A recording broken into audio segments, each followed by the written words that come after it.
जय माता दी। ओम नमः शिवाय। आज हम माघ मास महात्म्य के 12वें अध्याय को श्रवण करेंगे और भगवान शिव की, भगवान नारायण की विशेष कृपा को पाएंगे। तो चलो श्रवण करें। 12वां अध्याय। यमदूत कहने लगा कि जो कोई प्रसंग वशवी एकादशी के व्रत को करता है वह दुखों को प्राप्त नहीं होता। माघ मास की दोनों एकादशी भगवान पद्म नाभ के दिन हैं। जब तक मनुष्य इन दिन में व्रत नहीं करता उसके शरीर में पाप बने रहते हैं। हजारों अश्वमेघ, सैकड़ों वाजपेयी यज्ञ एकादशी व्रत की 16वीं कला के बराबर भी नहीं है। एकादशी के दिन व्रत करने से 11 इंद्रियों से किए सब पाप नाश हो जाते हैं।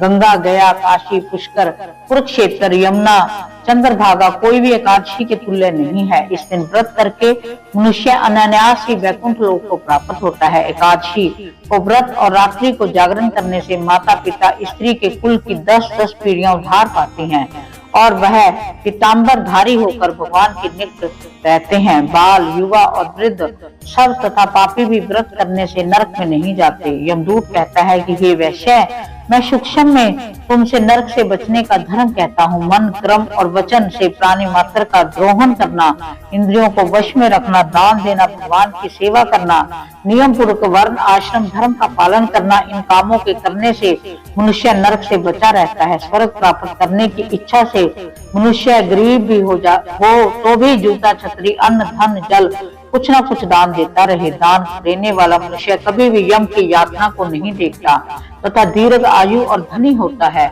बहुत कहने से ही क्या, अधर्म से ही मनुष्य बुरी गति को प्राप्त होता है। मनुष्य सदैव धर्म के कार्यों से ही स्वर्ग प्राप्त कर सकता है। इसलिए बाल्यावस्था से ही धर्म के कार्यों का अभ्यास करना चाहिए। इस प्रकार हमने माघ मास महात्म्य के 12वें अध्याय को श्रवण किया। हम भगवान शिव से, भगवान नारायण से प्रार्थना करते हैं कि हमारी इस कथा, हमने जैसे भी कथा की है, जो इस कथा को श्रवण कर रहा है, जो इस कथा को कह रहे हैं, सभी पर भगवान शिव की विशेष कृपा हो।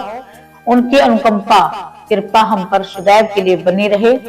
हमें भी माघ मास महात्म्य का जो स्नान का जो फल है वो प्राप्त हो।